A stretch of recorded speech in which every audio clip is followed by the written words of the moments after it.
의학 정보는 일반 안내용이며 아이 상태가 걱정되면 소아청소년과 응급실 상담이 우선입니다. 저의 얘기를 먼저 해드리겠습니다. 아이가 2살 때였습니다. 37도에서 38도 미열이 있었던 하루였습니다. 샤워를 시키고 수건으로 몸을 닦고 있었습니다. 갑자기 눈이 풀리면서 아이가 스르륵 앉아버렸고 아내는 소리를 질렀습니다. 저도 비명 소리를 듣고 아내와 아이에게 달려갔습니다. 열성경련인지 모르고 절대 해서는 안 되는 하임리히 요법과 이물질을 빼려고 아이의 입에 손가락을 집어넣었습니다. 아이는 억지로 토를 하고 제 손가락은 피투성이가 되었습니다. 정말 위험한 행동이었습니다. 추후에 의사 선생님이 그 행동으로 아이의 생명이 위태로울 뻔했다고 알려주었습니다. 여러분들은 그런 실수를 안 했으면 좋겠습니다. 무엇이 잘못된 행동이었을까요? 아이 열이 오를 때 갑자기 몸이 떨리고 눈이 풀린 것처럼 보이면 부모는 정말 멈춰 서게 됩니다. 그런데 열성경련은 대부분 짧게 끝나고 성장하면서 사라지는 경우가 많습니다. 오늘은 무서워도 그대로 따라하면 되는 대처 순서만 5분 안에 정리해 드릴게요. 먼저 열성경련은 보통 생후 6개월에서 5세 사이 아이에게서 감기나 독감 같은 감염으로 열이 오르는 과정에 함께 나타날 수 있어요. 아이마다 모습은 다르지만 몸이 뻣뻣해지거나 팔다리가 덜덜 떨리고 눈이 한쪽으로 쏠리거나 잠깐 의식이 없는 듯 보일 수 있습니다. 중요한 건 경련 자체를 억지로 멈추려 하지 말고 아이를 안전하게 지키는 것입니다. 이제 실제 대처입니다. 경련이 시작되면 첫 번째는 안전 확보예요. 아이를 바닥처럼 단단한 곳에 눕혀주세요. 침대나 소파처럼 푹 꺼지는 곳은 피하는 게 좋아요. 주변에 부딪힐 물건을 치우고 머리나 몸이 다치지 않게 공간을 확보합니다. 두 번째는 옆으로 돌려 눕히기입니다. 아이 얼굴을 옆으로 돌려서 침이나 구토가 기도로 들어가지 않게 해주세요. 목 주변 옷이 조이면 느슨하게 풀어주고 아이가 숨 쉬는지 가슴 움직임을 확인합니다. 세 번째 정말 중요합니다. 시간을 재세요. 휴대폰 타이머를 켜고 몇 분 동안 했는지를 기록해야 합니다.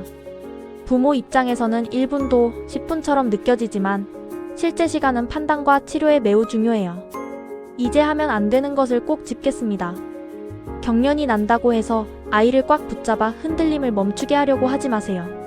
팔다리를 억지로 펴거나 주물러서 멈추게 하려는 행동도 피합니다. 그리고 절대로 입에 손가락이나 숟가락, 젖병 같은 것을 넣지 마세요. 혀를 삼킨다는 걱정 때문에 넣는 경우가 많은데 오히려 입안이 다치거나 기도가 막힐 위험이 커집니다. 경련 중에는 물이나 해열제도 억지로 먹이지 마세요. 사례가 들 수 있습니다. 또한 얼음물 목욕, 알코올로 닦기 같은 과격한 방법은 도움이 되지 않거나 위험할 수 있으니 피하는 게 좋아요.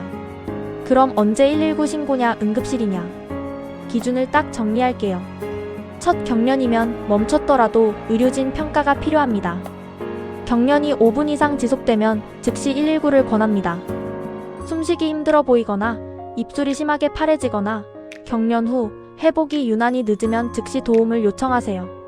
몸의 한쪽만 떨린다든지 이상하게 한쪽이 처지는 등 평소와 다른 양상이 보이면 바로 병원입니다. 또 24시간 안에 반복되는 경우도 응급평가가 필요합니다. 경련이 멈춘 뒤에는 어떻게 할까요?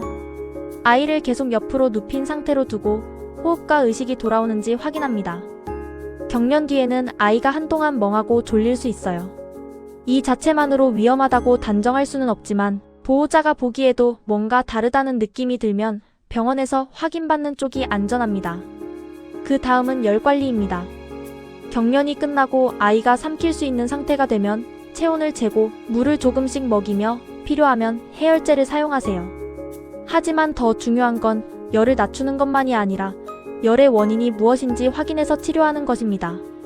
감염이 원인이라면 진료를 통해 적절히 관리해야 해요. 마지막으로 한 문장만 기억해주세요. 열성경련이 오면 바닥에 눕히고 옆으로 돌리고 시간 재기. 그리고 첫 경련 5분 이상 호흡 문제 반복 회복 지연이면 즉시 119 또는 응급실입니다. 마지막 단위 아빠의 경험담이자 꿀팁입니다. 혹시나 여력이 되신다면 동영상 촬영을 하시면 좋습니다. 제 경험상 대학병원 응급실을 가보니 열경련인지 다른 원인인지를 여러 가지 물어보고 확인하시더라고요. 그러면서 다음에도 이와 같은 열경련이 있으면 동영상을 찍어서 의사 선생님이나 119 구급대원에게 보여주시면 판단이 더 쉽다고 합니다. 이 영상은 공포를 줄이기 위한 준비입니다. 당황해도 괜찮습니다. 대신 오늘의 순서대로만 아이를 안전하게 지켜주세요. 의학 정보는 일반 안내용이며 아이 상태가 걱정되면 소아청소년과응급실 상담이 우선입니다.